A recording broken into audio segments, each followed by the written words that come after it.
لا حول ولا قوة إلا بالله العلي العظيم. حسبنا الله ونعم الوكيل، نعم المولى ونعم النصير. أعوذ بالله من الشيطان الرجيم. بسم الله الرحمن الرحيم. الحمد لله الذي يؤمن الخائفين وينجي الصالحين ويدع المستكبرين ويهلك ملوكا ويستخلف آخرين. والصلاة والسلام على رسول الثقلين محبوب رب المشرقين والمغربين جد الحسن والحسين نبينا سيدنا بالقاسم محمد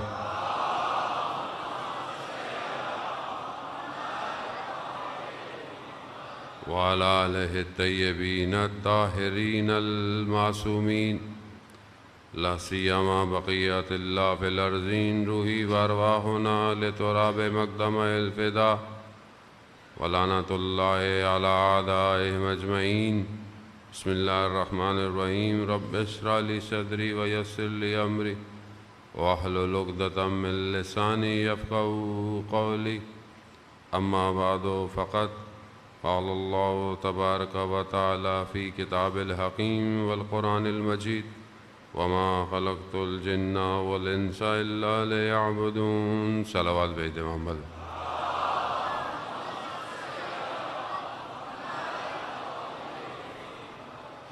عزیزاران سید الشہداء، شب عاشور ہے، آخری شب ہے، ایک رات ہے اور سیدہ کا لال اپنے اہل خانہ کے ساتھ گزار رہا ہے۔ آج کی رات ہے جو کچھ بچے اپنی ماؤں کی آغوش میں ہیں، کل وہ دشت کربلا کی آغوش میں ہوں گے۔ رات سخت رات ہے، مگر سید الشہداء نے ہمیں یہ تعلیم فرمایا کہ اس رات کو گزارنا کیسے ہے۔ امام نے اس ایک رات کی مہلت مانگی، کس لیے؟ وہ امام جنگ سے ڈرتے تھے، مرنے سے نہیں۔ امام دنیا کو بتانا چاہتے تھے کہ حسین کو نماز سے اور قرآن سے بہت محبت ہے۔ رات عبادت کے لیے مانگی، قرآن کی تلاوت کے لیے اس رات کو مانگا گیا۔ راوی بیان کرتا ہے کہ خیموں کے اندر بھی ایسی آوازیں تھیں قرآن کی تلاوت کی جیسے شہد کی مکھیاں جو ہے وہ آپس میں صدائیں پیدا کرتی ہیں۔ کیوں؟ کیونکہ امام حسین بتانا چاہ رہے ہیں کہ امام حسین کا مقصد لا الہ الا اللہ ہے، کچھ اور نہیں ہے۔ رات کی تاریکی میں جو عبادت کرتا ہے وہ دکھاوے کے لیے نہیں کرتا، وہ صرف خدا کے لیے کرتا ہے۔ ہماری گفتگو یہ چند دن جو آپ کے درمیان میں رہی، حق تو یہ ہے کہ حق کوئی ادا نہیں کر سکتا، نہ ہی سید الشہداء علیہ السلام کی قربانی کو صحیح طرح بیان کر سکتا ہے، لیکن اپنے ٹوٹے پھوٹے الفاظ سے جو خدا نے توفیق دی، بہرحال یہ بھی توفیق اللہ نے دی کہ ہم آپ کے درمیان میں حاضر ہوں، جمع ہوں اور عزا جو ہے وہ اس کو برپا کریں، قائم کریں۔ اصل ہدف اپنے آپ کو امام تک لے کے جانا ہے۔ امام انسان کے وجود میں تحول ایجاد کرتا ہے، اسے تبدیل کرتا ہے۔ یہی سید الشہداء نے 61 ہجری میں کیا۔ 61 ہجری میں امام نے گو کہ 72 لوگ تھے ٹوٹل، جو مشہور ہے اور ہم سنتے بھی ہیں، لیکن یہ معاملہ 61 ہجری پہ رکا نہیں ہے، یہ 61 ہجری سے آج تک لوگوں کے دلوں کو تبدیل کر رہا ہے۔ یعنی ایک امام زمانے اور مکان کے حدود سے نکل کر دلوں کو خرید سکتا ہے، اور یہی تحول چند مراحل میں نے آپ کی خدمت میں پیش کیا، قلب پہ گفتگو کی کہ اصل انسان کا جو حساب کتاب ہے وہ ظاہر ہے اس کے باطن سے ہے، اور قلب جو ہے وہ اصلاح کی طرف بھی جاتا ہے اور قلب بربادی کی طرف بھی جاتا ہے۔ اب انسان کا قلب جب سخت ہو جائے، سفت ہو جائے، تو اسے کیا کرنا چاہیے؟ روایات اس قلب کو نرم کرنے کے لیے یہ کہتی ہیں کہ تم اپنے سے کم تر لوگوں کے پاس جایا کرو، ضعیف مسکین لوگوں کو کھانا کھلانے سے روایات ہے تمہارا قلب جو ہے وہ اس میں رقت طاری ہوتی ہے۔ یا کسی یتیم کے سر پہ ہاتھ پھیر دیا کرو، اس سے بھی تمہارے قلب میں جو ہے وہ رقت پیدا ہوگی۔ ورنہ اگر اسی دنیا کے معاملات کو انسان دیکھتا رہے، جیسے میں نے آپ کو عرض کیا کہ قلب کو جو چیز برباد کرتی ہے وہ آرزوئیں ہیں، وہ خواہشات ہیں، اور دنیا اسی آرزوؤں کا بازار ہے۔ آپ مقصد پہ نکلے ہوں گھر سے باہر، رستے میں بازار ہے، آپ کا دھیان بازار کی طرف لگ گیا، آپ بھول گئے کہ آپ اپنے گھر سے کیوں نکلے تھے، اور کئی دیر گھومنے کے بعد آپ کو خیال آیا میں تو نکلا اس کام کے لیے تھا۔ زندگی ایسے ہی ہے، انا للہ و انا الیہ راجعون ہے، ہم اللہ کی طرف سے آئے ہیں اور اللہ ہی کی طرف، صرف جو وقفہ ہے وہ واو کا ہے بس، انا للہ و انا الیہ، یعنی تھوڑی دیر آئے ہو، تھوڑی دیر پھر واپس جاؤ گے، لیکن ہماری پوری طاقت تھوڑی دیر میں لگی ہوئی ہے، ہم نے پوری انرجی اپنی یہیں رہنے پہ لگا دی ہے۔ ہم آئے کس لیے تھے، ہم نے جانا کہاں ہے، اور ہم کیوں آئے تھے، اور ہم کہاں کس طرح جانا چاہتے ہیں۔ اگر یہی انسان کو پتہ چل جائے، انسان اپنے امور کو بہتر کر سکتا ہے۔ لیکن کیونکہ زندگی بھی بازار ہے، انسان آتا ہے، جب ماں کے پیٹ سے باہر آتا ہے اسے کچھ پتہ نہیں ہوتا، دنیا میں آتا ہے، چیزیں دیکھتا ہے، ہدف پہنچتا ہے، پہنچایا جاتا ہے، کیونکہ ہدایت خدا کا کام ہے، ہدایت پہنچانا بھی خدا کا کام ہے۔ لیکن دوسری طرف جو جہنم کی طرف بلانے والے لیڈر ہیں، امام ہیں، وہ بھی بلا رہے ہیں، وہ بھی انسان کو گمراہ کرتے ہیں۔ دو طاقتیں انسان کو کھینچ رہی ہیں۔ انسان آتا ہے، اسے پتہ چلتا ہے میری زندگی کا مقصد کیا ہے، لیکن بازار میں گم ہو جاتا ہے۔ جیسے گم ہوتا ہے زندگی کے مراحل میں، مرتبوں میں، خواہشات میں، رشتوں میں، بھول جاتا ہے کہ اسے خدا کی طرف جانا تھا، خدا کی طرف جا رہا۔ ہم چاہیں نہ چاہیں مرنا ہم سب نے ہے، لیکن ہم بھول جاتے ہیں کہ ہم سب کو مرنا بھی ہے، اذان موت۔ اسی لیے یہ جو سافٹ ویئر ہے انسان کا، اس سافٹ ویئر کو انسان کو بہتر کرنا ہے۔ پہلی چیز میں پہلے بھی آپ کو عرض کر چکا، شب عاشور ہے، کوشش کروں کہ خلاصہ آپ کی خدمت میں بیان کروں۔ انسان اگر چاہے اپنے قلب کو بہتر کرنا تو ذکر سے اپنے آپ کو، قلب کو بہتر کرے۔ ذکر انسان کے وجود کو بہتر کرتا ہے۔ اب ذکر تین طرح کا ہے، ایک انسان اپنی زبان سے ذکر کرتا ہے، لسانی، ایک انسان اپنے اعضاء و جوارح سے ذکر کرتا ہے، اور ایک انسان اپنے قلب سے ذکر کرتا ہے۔ ہم سب کا قلب ذکر کر رہا ہے، ہم سب کے اعضاء و جوارح جو ہمیں سمجھ میں نہیں آتے وہ ذکر کے اندر ہیں، لیکن ہمیں ان کی آواز نہیں آتی۔ کیوں نہیں آتی؟ کیونکہ ہم اپنے آپ کو دنیا میں اس طرح مگن ہو گئے ہیں کہ ہمیں ان اذکار کی آواز نہیں۔ اگر ہم ذرا سی محنت کریں، ذرا سا اپنے آپ کو صاف کریں، تو ہمیں موجودات کے اذکار کی آواز آنا شروع ہو جائے گی، لیکن اس کے لیے خلوت کی ضرورت ہے، اور یہ تبھی ممکن ہے کہ انسان اپنی ہر حیثیت میں خدا کی بندگی کرے۔ کل میں نے آپ کے سامنے بندگی کی کچھ خصوصیات اور خصلتیں بتائیں، خوب اسی کو ہم نے اپنی زندگی پہ طاری کرنا ہے۔ اگر ہم چاہتے ہیں کہ نور کی تجلی ہمارے قلب پہ ہو تو ہمیں اپنے قلب کو صاف کرنا پڑے گا۔ ولایت کو قبول کرنا آسان نہیں ہے، ولایت میں اپنے آپ کو جان دے دینا آسان نہیں، ہر کسی کے بس کا کام نہیں تھا امام حسین کے کاروان میں شامل ہوتا. کیوں؟ جن کے قلوب پاک تھے یا جن پر امام حسین نے تجلی کی وہ قلب آمادہ ہو گئے. آج بھی جو آپ یہاں بیٹھے ہیں آپ کے قلوب پر امام حسین کی محبت نے تجلی کی ہوئی ہے، اور یہ تجلی انسان کے وجود کو آگے کی طرف بڑھاتی. انسان گناہ انسان کے قلب میں اگر راسخ ہو جائے تو انسان کو توبہ کرنے سے بھی روک دیتا ہے. امام علی علیہ الصلوۃ والسلام ارشاد فرماتے ہیں اللہم صلی علی محمد، کہ جب انسان نیکی کرتا ہے تو ایک سفید نقطہ اس کے قلب میں آتا ہے. جتنی وہ نیکیاں کرتا چلا جاتا ہے اس کا قلب سفید ہوتا چلا جاتا ہے، اور یہ نیکی اس کو سجدے کی دعوت. ایک سجدہ جو انسان کرتا ہے وہ سب سے بڑی نیکی ہے. یہ ایک سجدہ اس کے قلب میں ایک سفید سپاٹ پیدا کرتا ہے. لیکن اسی کے مقابلے میں اگر ایک شخص گناہ کرتا ہے تو ایک گناہ اس کے قلب میں سیاہی کو پیدا کرتا ہے. گناہ پھیلتے جاتے ہیں، قلب سیاہ ہوتا جاتا ہے، اور قلب پھر جب پورا سیاہ ہو جائے تو خدا قرآن میں کہتا ہے پھر ہم نے ان قلوب پہ مہر لگا دی، اب یہ پلٹنے والے نہیں ہیں. اسی لیے کہتے ہیں کہ انسان سے اگر کوئی غلطی ہو جائے، گناہ ہو جائے، فوراً توبہ کرنی چاہیے. کیوں؟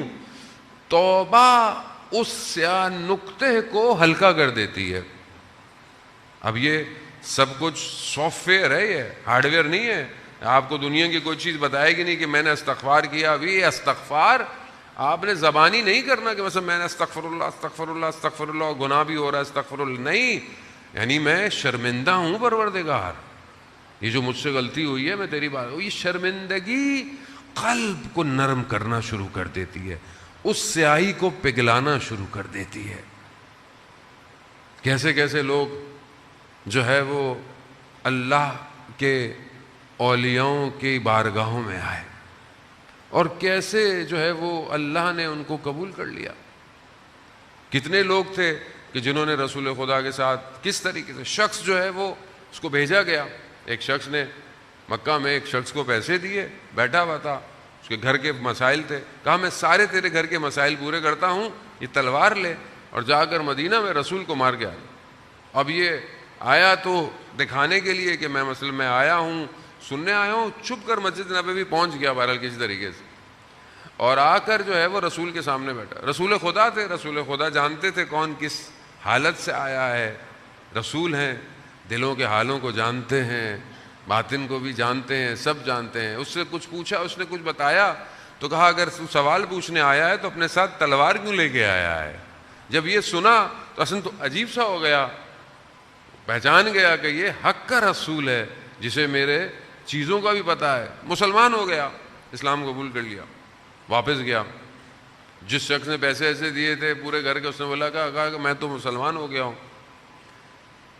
مگر کیونکہ دوست تھا اس کا، تو جب فتح مکہ پہ رسول خدا مکہ میں داخل ہوئے، کیونکہ اس نے رسول خدا پر حملہ کرنے کی پلاننگ کی تھی تو ظاہر ہے مشکل میں تھا، تو وہ رسول خدا کی خدمت میں آیا. یا رسول اللہ، وہ جو شخص ہے وہ میرا دوست ہے، اگر آپ اس کو بخش دیں وہ شرمندہ ہے کہ جو اس نے کام انجام. رسول خدا نے کہا ٹھیک ہے، رحمت للعالمین ہے. کہا ٹھیک ہے.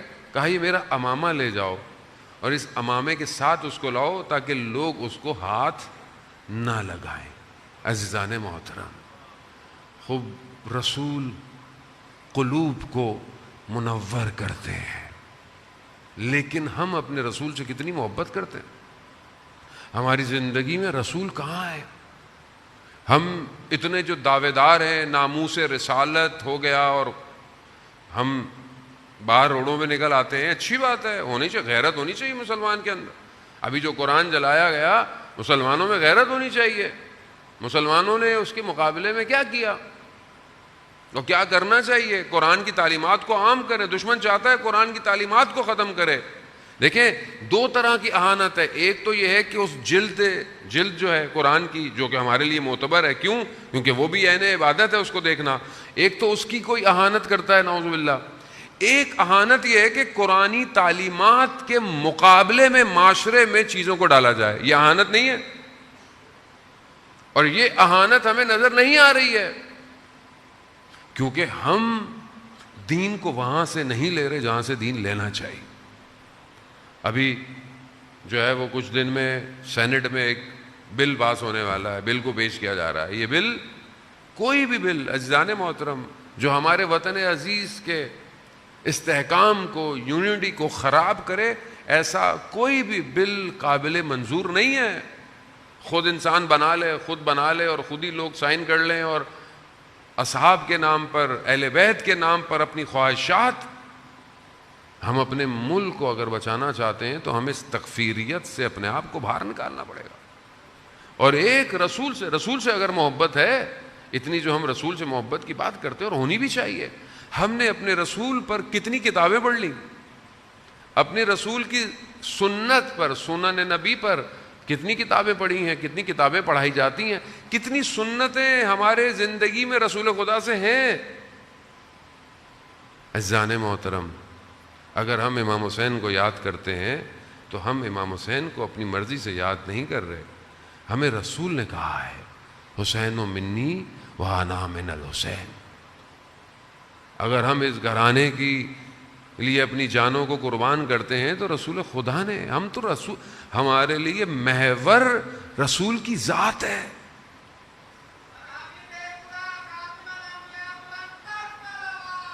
اللہم صلی علی محمد. اور کیسے رسول خدا، دیکھیں نا کہ رسول خدا کا نام کس طرح اللہ نے کتنی کوشش کی اس وقت بھی دشمنوں نے کہ رسول خدا کے نام کو دبایا جائے، کم کیا جائے. آج پوری دنیا میں اذانیں ہوتی ہیں، رسول کے نام کی گواہی دی جاتی ہے. خوب یہ خدا کا نظام ہے. بس ہمیں یہی کرنا ہے عزیزان محترم، ہمیں اپنے آپ کو بہتر کرنا ہے. اللہ نے اپنے نبیوں کو بھیجا، اپنے کاروان کو بھیجا، اپنے سسٹم کو بھیجا. اس کا اصل ہدف یہی تھا کہ لوگ اپنی اصلاح کر لیں. خدا نہیں چاہتا کہ اس کی مخلوق جہنم میں جائے، خدا نہیں چاہتا. لیکن جو امام النار ہیں، جو جہنم کی طرف لے کے جانا آئے ہیں، وہ اپنا کام پورا کر رہے ہیں. کربلا انہی دو بلاک کی جنگ ہے، کربلا انہی دو نظریات کی درگیری ہے، اور یہ قیامت تک رہے گی. جب تک وہ آخری نہیں آئے گا، وہ آخری کہ جو امام حسین کی اولاد میں سے ہے، وہ آخری کہ جو اللہ کا نمائندہ ہے، وہ آخری جو دنیا کو نجات دے گا، وہ جب تک نہیں آئے گا یہ درگیری، یہ فائٹ چلتی رہے گی. ہمیں اپنی صفوں کو بہتر کرنا ہے. کربلا یہی ہے. آج ہم جمع ہو رہے ہیں، آج کی رات شب عاشور امام نے اپنے اصحاب کو جمع کیا ہے، سب سے پوچھا ہے، سب کے لیے دکھایا کہ اب کوئی چارہ نہیں ہے، دشمن جنگ کرنا چاہتا ہے، میں اپنی بیعت کو ہٹا بھی دیتا ہوں. مگر جو ہے وہ کوئی امام کو چھوڑ کے نہیں گیا. اس کی وجہ کیا تھی؟ اس کی وجہ یہ تھی کہ وہ امام کو پہچان چکے تھے. کہنے والوں نے، حضرت عقیل کے بھائیوں نے کیا کہا؟ ہمیں 70 دفعہ بھی مارا جائے اور 70 دفعہ ہمیں زندہ کیا جائے، ہم آپ کو نہیں چھوڑیں گے. کیوں؟ کیونکہ اصل زندگی حیات امام ہے. امام، یہ امام میری زندگی میں کہاں ہے؟ آج جمعے کا دن ظہور کا متوقع دن تھا. ہم میں سے کتنوں نے امام کی زیارت پڑھی؟ ہم میں سے کتنوں نے امام کو یاد کیا؟ بے شک آپ مجلس میں، جلوس میں، سب میں مصروف ہوں گے اور ہونا بھی چاہیے، لیکن اس سب معاملات کے ساتھ کہیں آپ کا دل چاہا کہ جلوس میں میرے ساتھ کہیں میرا امام ہو، کہیں پانی پیتے وقت یا پلاتے وقت کہیں میرا امام ہو؟ یہ تڑپ اگر نہیں ہے تو پھر ہم کربلا نہیں پہنچے. کربلا اگر پہنچنا ہے تو عزیزان محترم اپنے قلب کو بہتر کرنا پڑے گا. کیونکہ امام کو جگر کا خون چاہیے اور اس کے لیے انسان کو اپنی خواہشات سے گزرنا پڑتا ہے. آج معاشرے میں جانے وقت امام حسین کا جو جملہ ہے مدینہ چھوڑتے وقت کیا ہے کہ میں اپنے جد کی امت کی اصلاح کے لیے نکل رہا ہوں. اصلاح یعنی کیا؟ یعنی بگڑ گئی ہے تبھی تو اصلاح کر رہے ہیں. میں امر بالمعروف کے لیے اور نہی از منکر کے لیے نکل رہا ہوں. یعنی مجھے اچھائی کی تبلیغ کرنی ہے اور برائی سے روکنا ہے. مجلس اعزا، مجلس حسینی یا امام حسین کا ذکر آج کیا دنیا میں اچھائی کو پھیلا رہا ہے؟ یقیناً پھیلا رہا ہے اور پھیلانا بھی چاہیے اور ہم سب کا بھی یہی فرض بنتا ہے. آج معاشرے میں جو برائیاں ہیں، آج معاشرے میں جو سوشل ایشوز ہیں، بے حیائی ہے، نشہ ہے، کتنی کرپشن ہے، اس کو کون صحیح کرے گا؟ ہماری امت پہ رسول خدا کا صدقہ ہے، ورنہ قوم میں کوئی ایسی برائی نہیں بچی جو دوسری قوموں میں نہ ہوئی ہو. بعض انبیاؤں کے قوموں پر کوئی گناہ کرتا تھا ماتھے پہ گناہ آ جاتا تھا. یہ تو رسول خدا کی رحمت للعالمین ہونے کا صدقہ ہے کہ اللہ نے ہمارے گناہوں کو چھپایا ہوا ہے. حتیٰ پروردگار مومن کے لیے کہتا ہے کہ میں مومن کے اعمال کو ملائکہ سے بھی چھپاتا ہوں. اتنا بہت شکر گزار ہیں کہ انہوں نے یہاں ان مجالس سے خطاب فرمایا اور آپ کے درمیان علوم آل محمد آپ کے درمیان پہنچائیں. میں کیونکہ ہم خود ملتمس ہوں معروف سلام گزار جو کہ لاہور سے تشریف لائے ہیں جناب آصف مغل صاحب سے کہ وہ سلام پیش فرمائیں پر محمد وآل محمد صلوات. ہماری عزاداری خالص تھی کہ نہیں تھی؟ آپ لوگ تو خلوص کے ساتھ آئے. اس میں بار دیگر بآواز بلند میرا پتہ نہیں ہوا کہ نہیں ہوا. اصل یہی ہے کہ میں یہاں سے اٹھوں اور اپنے امام تک پہنچ جاؤں. ہو سکے تو اس سے ذرا شیخ بلند انصاری کے ایک شاگرد کہتے ہیں کہ آپ جانتے ہیں شیخ انصاری بہت بڑے عالم دین تھے. ان کے مرزا حسن ان کے شاگرد کہتے ہیں ہم ایک دن جو ہے وہ نجف میں مولا امیر کے حرم میں داخل ہوئے تو ایک شخص ملا. انہوں نے شیخ انصاری سے ہاتھ ملایا تو ہم نے بتایا کہ یہ شخص جو ہے یہ علم جعفر، علم رمل اور ضمیر کو بھی پڑھ لیتا ہے. تو شیخ انصاری نے کہا چلو اس کا امتحان لیا جائے. تو اس سے پوچھا میرے ذہن میں ابھی کیا ہے؟ تھوڑی دیر وہ رکا اور اس نے بولا کہ آپ کے ذہن میں یہ خیال آ رہا ہے کہ آپ کی امام زمانہ سے ملاقات ہوئی ہے یا نہیں ہوئی ہے. اب ایک دم جب اس نے جواب دیا تو فوراً انہوں نے قبول نہیں کیا، خاموش رہے تھوڑی دیر. کہا جو میں نے آپ سے کہا ہے میں نے صحیح کہا ہے غلط کہا ہے؟ خاموش رہے. پھر کہا ہاں. تو کہنے لگا آپ کی امام سے 2 دفعہ ملاقات ہوئی ہے، ایک دفعہ سرداب میں سامرا میں اور ایک دفعہ کہیں اور. شیخ انصاری اس سے پہلے کہ کوئی اور باتیں کھلتی کہتے ہیں بڑی تیزی سے حرم کے اندر چلے گئے. اب یہاں انسان ایسے ہیں جو کہ انسان ضمیروں کو پڑھ لیتے ہیں، لیکن کب کیسے پڑھے؟ جتنا انسان اپنے باطن کو صاف کرے گا کائنات اس کے اوپر کھلنا شروع ہو جاتی ہے. لیکن جس کی صبح جس کی شام مادے میں ہو رہی ہو، صبح جوان اٹھے اور واٹس ایپ پہ اپنی آنکھوں کو کھولے، آنکھ بند کرتے وقت بھی وہ واٹس ایپ اور ٹک ٹاک پہ ہو، نماز اللہ اکبر کی ہے، سلام پھیرا ہے فوراً اور فوراً موبائل نکال لے، اسے کہاں کچھ اور نظر آئے گا؟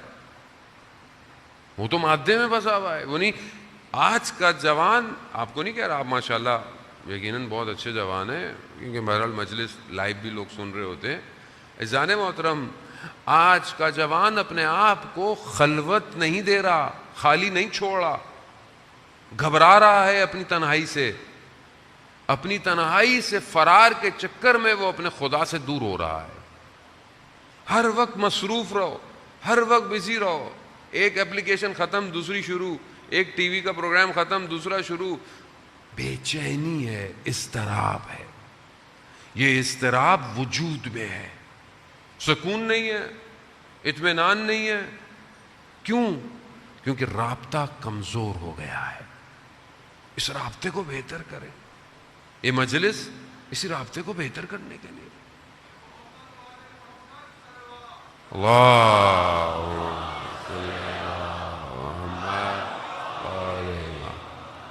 آپ جب مجلس میں آتے ہیں خوب یہ آسان نہیں ہے، یعنی آپ ساری چیزوں کو ڈسکنیکٹ کرتے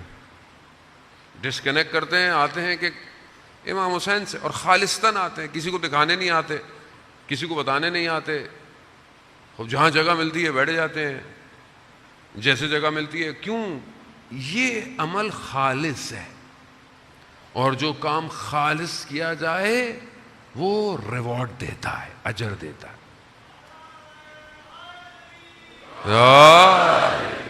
اسی لیے روایات کہتی ہیں زان محترم کہ بہت سارے کام، 2 کام استغفار کرنا، توبہ کرنا گناہوں کو صاف کرتا ہے.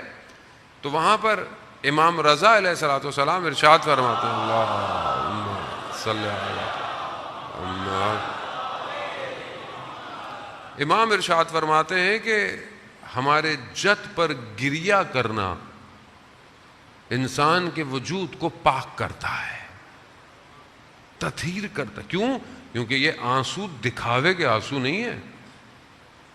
اور روایت کہتی ہے اگر مکھی کے پر کے برابر بھی آنکھ میں آنسو آ جائے تو یہ آنکھیں جو دنیا میں گریہ کرتی ہیں امام حسین پر، یہ قیامت میں گریہ نہیں کریں گی آنکھیں.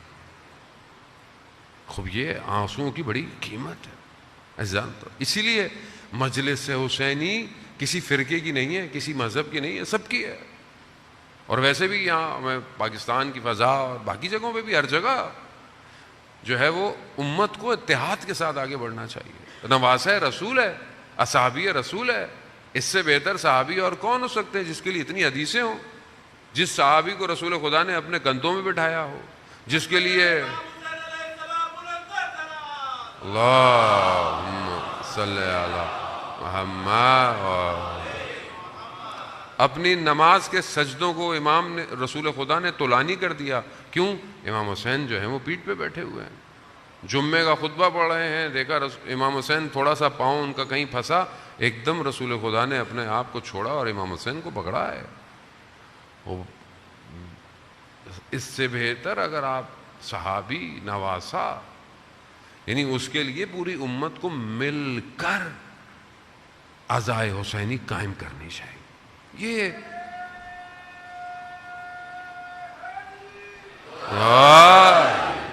وزان محترم بس اسی بس سے زیادہ میں آپ کو ذہن دوں. شب عاشور بھی ہے اور یقیناً بہت ساری جگہوں پہ جلوس بھی ہے، جانا بھی ہے، مجھے بھی مسافرت پہ نکلنا ہے.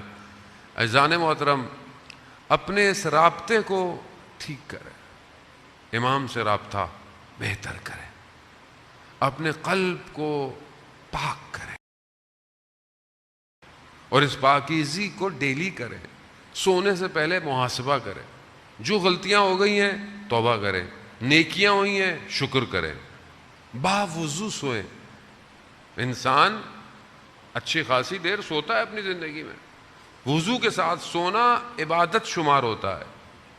کم از کم سوتے وقت بھی آپ عبادت کریں، ذہن کو پاک ایگزٹ دیں. سوتے وقت امام کے خیال اپنے ذہن میں لے کر آئیں کہ میں امام سے ملاقات کروں، میں امام کو دیکھوں. اسی حالت میں سوئیں، پھر دیکھیں آپ کی زندگی کہاں جاتی ہے. اور اپنی زندگی کو پریکٹیکل جو ہے نا اس کو کریں، باتوں سے نہیں، عملی طور پر اپنے آپ کو ایک اچھا شہری بنائیں، ایک اچھا پاکستانی بنائیں. ہم بہت آرام سے کہتے ہیں کہ یہ ہو رہا ہے، وہ ہو رہا ہے. یہ کون کر رہا ہے؟ ہم کر رہے ہیں. ہم ہی تو ہیں ہر پوسٹ پہ بیٹھے ہوئے، ہم ہی تو ہیں ہم گلی کے کونے پہ کھڑے ہوئے، ہم ہی تو سیاست میں ہیں، ہم ہی لوگ تو ہیں. اور کون ہے؟ یہ ہمارے اعمال کا نتیجہ ہے جو ہمیں عجیب عجیب سے لوگ ملتے ہیں. اگر ہم اچھا عمل کریں گے، اگر سب لوگ ہر روز اپنے ملک کے لیے دعا کریں، اپنے ملک کی سالمیت کے لیے دعا کریں، تو کیا خدا آپ کی دعاؤں کو پلٹائے گا نہیں؟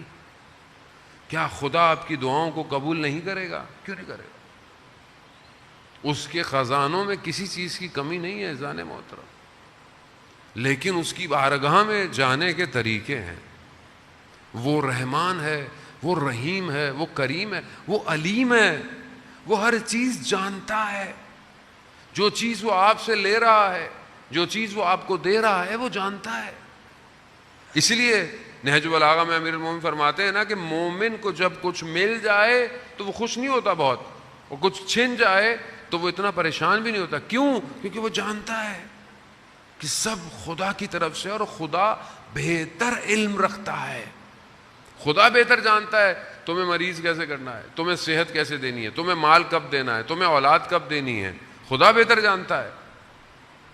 کیونکہ خدا سے رابطہ کمزور ہے، اسی لیے ہم اپنی زندگیوں میں بہت پریشان رہتے ہیں، اسی لیے ہم تھوڑی تھوڑی دیر میں زندگی میں اکھڑنا شروع ہو جاتے ہیں۔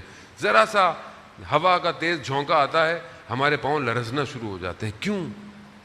کیونکہ ہم لا الہ الا اللہ کو اپنے وجود میں اتار نہیں پائے۔ سید الشہداء نے کربلا میں اپنا سب کچھ قربان کر دیا۔ ابن عباس نے کہا اگر آپ جا بھی رہے ہیں تو اپنی خواتین کو کیوں لے کے جا رہے ہیں، بچوں کو کیوں لے کے جا رہے ہیں؟ امام نے کہا مگر تمہیں نہیں پتا، تم نہیں جانتے، یہ خدا کی خاطر جا رہے ہیں، یہ اس پیغام کو دنیا میں پھیلائیں گے۔ کربلا میں رہ جاتی اگر حضرت زینب نہ ہوتی، یہی تو اثارہ ہے۔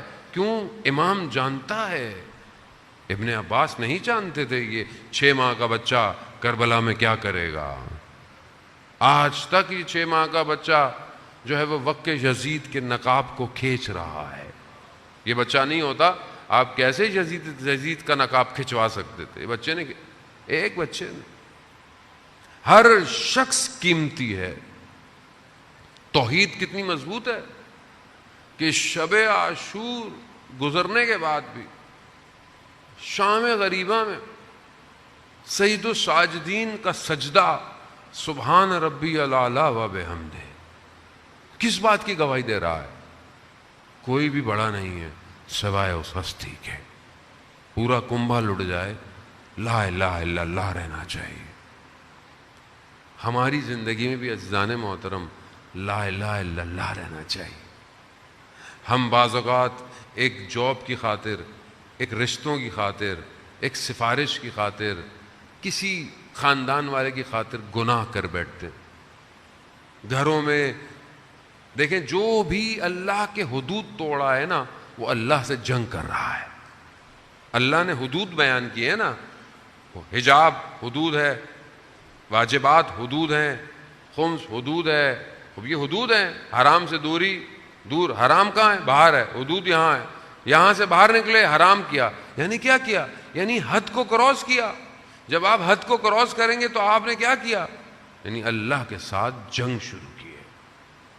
مگر وہ رحمان ہے، اس نے اپنے دروازوں کو کھلے رکھا ہے، چلو اگر یہ کبھی پلٹ بھی آئے تو میں اسے معاف کر دوں گا۔ عزیزان محترم لا الہ الا اللہ کو سمجھیں، خدا کو سمجھیں۔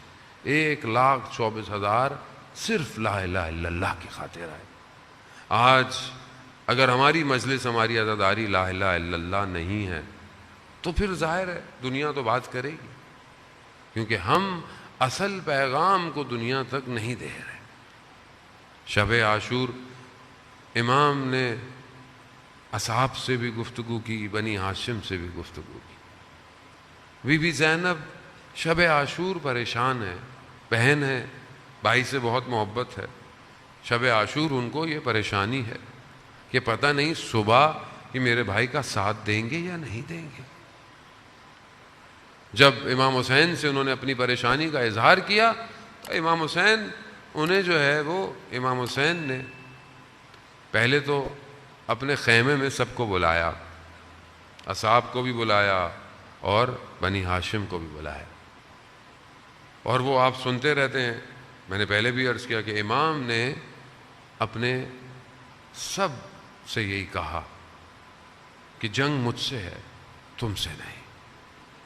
میں بیت کو ہٹاتا ہوں، جنت کے مقام تمہیں دکھاتا ہوں، مگر کوئی چھوڑ کے نہیں گیا۔ سب سے پہلے جو کھڑا ہوا کوئی اور نہیں، ام البنین کا چراغ تھا۔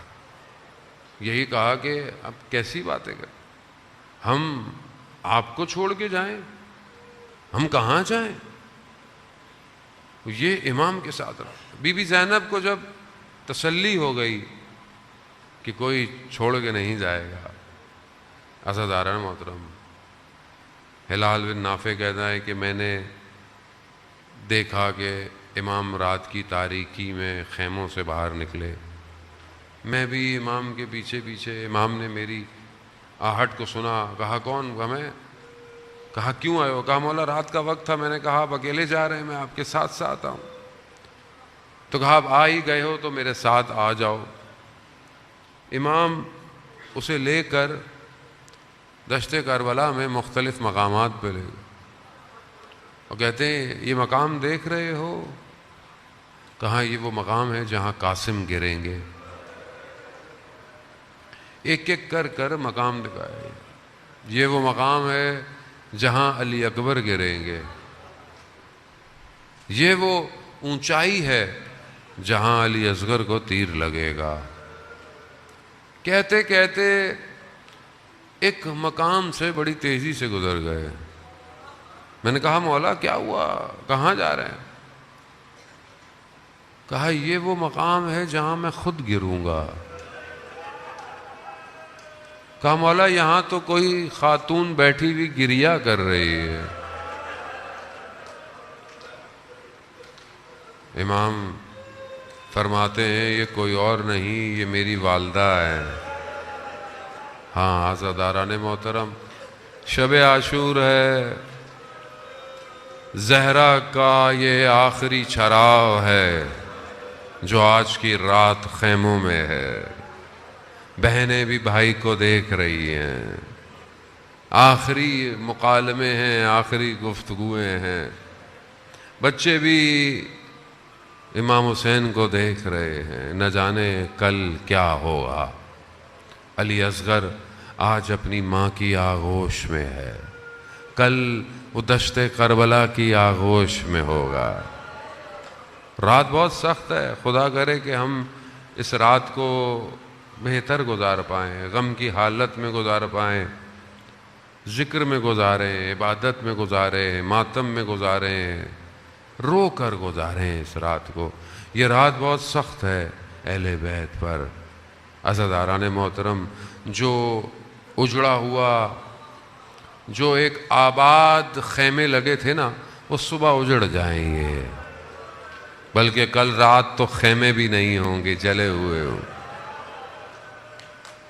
ہم تو کل روز دن کا گزاریں گے، جلوس میں ماتم کریں گے، رات کو تھک ہار کے واپس آئیں گے اور کہیں گے 10 دن بڑی عزاداری کی ہے، بڑی خدمت کی ہے، یقیناً خدا قبول کرے۔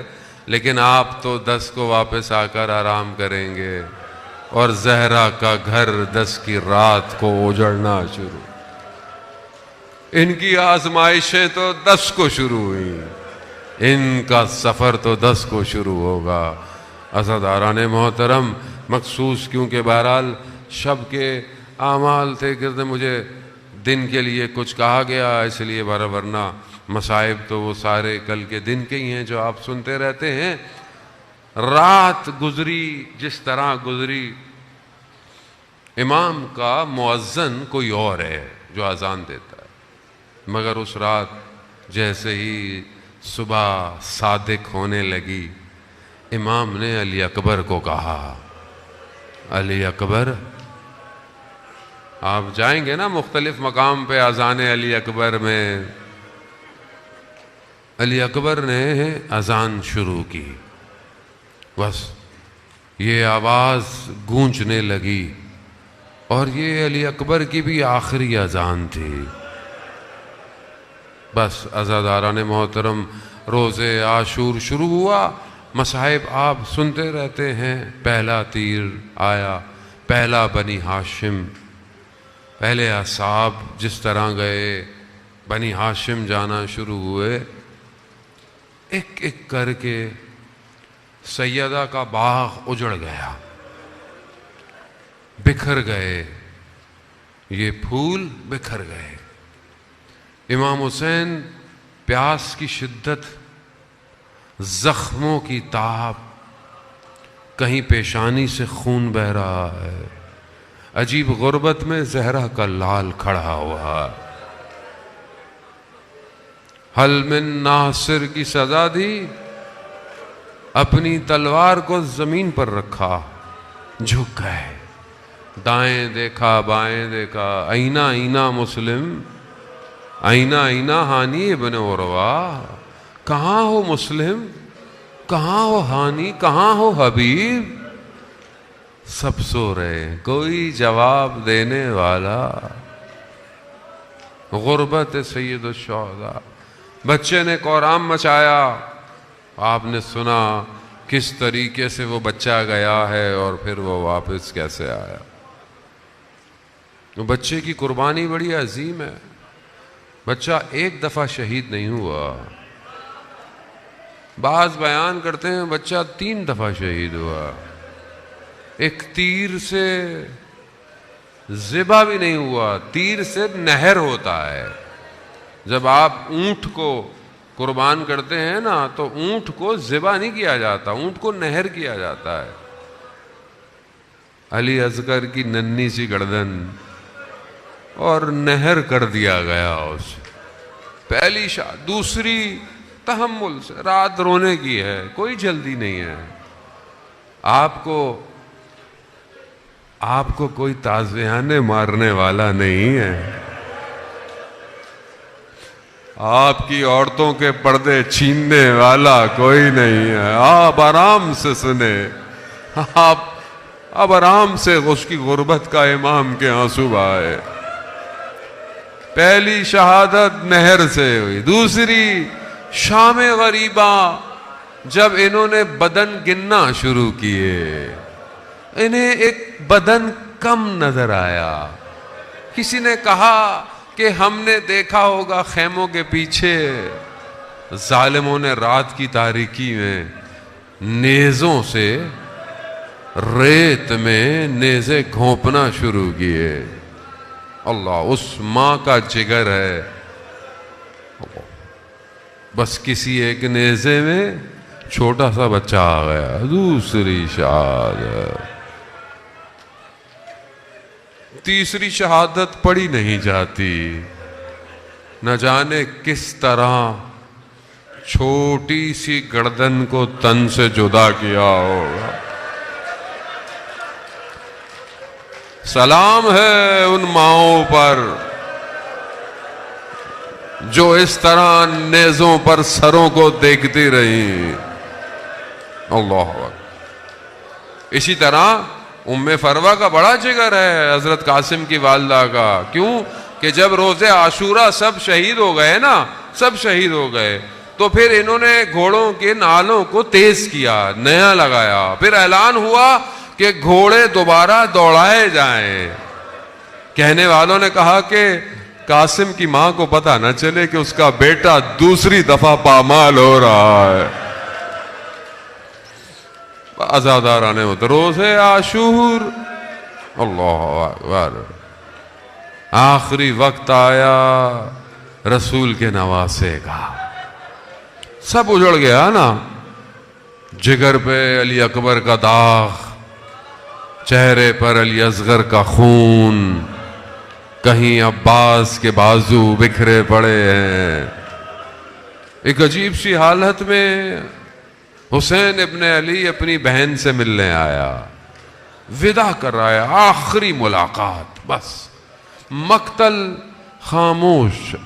مقتل نے بس یہی بتایا کہ بہن نے ماں کی نشانیاں نکالی، وہ کرتا نکالا، وہ چیزیں نکالی، بھائی خیموں سے باہر، بھائی کی سواری چلنا شروع ہوئی، سواری ہل نہیں رہی۔ کیا دیکھا؟ ایک چھوٹی سی بچی ہے جو پکڑ کے کھڑی ہوئی ہے۔ امام نے دیکھا، امام نیچے اترے، بچی کیا کہتی ہے؟ مقتل کے جملے عزاداران محترم، مقتل کیا کہتا ہے؟ بچی نے اپنے بابا سے کہا، آپ کی بیٹیاں بھی ہوں گی، گھر سے آپ بھی جاتے ہیں، سب سے پہلے چھوٹی بچی ملتی بھی ہے اور آخر میں خداحافظ بھی وہی کرتی ہے۔ بابا، بچی کیا کہتی ہے؟ بابا کب آئیں گے؟ چھوٹی بچی نے کہا، بابا صبح سے دیکھ رہی ہے جو گیا واپس نہیں آیا. کہتی ہے بابا ہمیں مدینہ واپس چھوڑ آئے. امام نے یہ سننا تھا. امام نے کہا ہائے غربت حسین کی. بچی کہے اور باپ نہ کر سکے. کہا بیٹا اب ممکن نہیں ہے, اب دیر ہو گئی. لیکن بچی کو سینے سے لگایا, کچھ کہا ہوگا, بچی خاموش ہو گئی. یہی کہا ہوگا بیٹا سب سے پہلے تم ہی ہم سے ملو گی. بس عزاداران محترم, امام کی سواری چلی, پیچھے آواز آنا شروع ہوئی. بس چند جملے اور آپ سے التماس دعا. آواز آئی مہلن مہلن یبن الزہرا, آہستہ چلو زہرا کے لال. یہی مقتل کا ایک جملہ ہے جو بیوی کی زبان سے نکلا. آہستہ چلو زہرا کے لال. میرے مولا نے مڑ کے دیکھا, کہا بہن ابھی تو مل کر آیا ہوں. کہا مجھے ماں کی ایک بات یاد آ گئی, ماں کا نام سننا. امام حسین نیچے اترے, بہن نے تیت الحنک اٹھایا, گردن پہ بوسے لینا شروع کیے. نہیں پتا یہ کیوں بوسے لے رہی ہے. ارے ماں جانتی تھی کہ اس گردن پہ کند خنجر لگنے والا ہے. بس عزاداران محترم, روزے عاشور سختیوں سے حسین گر گئے. جیسے ہی زمین پر آئے ہوش ایسے نہیں ہے. دیکھا شمرن جالسن علی صدر, شمر سینے پر بیٹھا ہے, کند خنجر چل رہا ہے. ارے یہ بہن 72 قدم سے دیکھتی رہی. ارے میرے حسین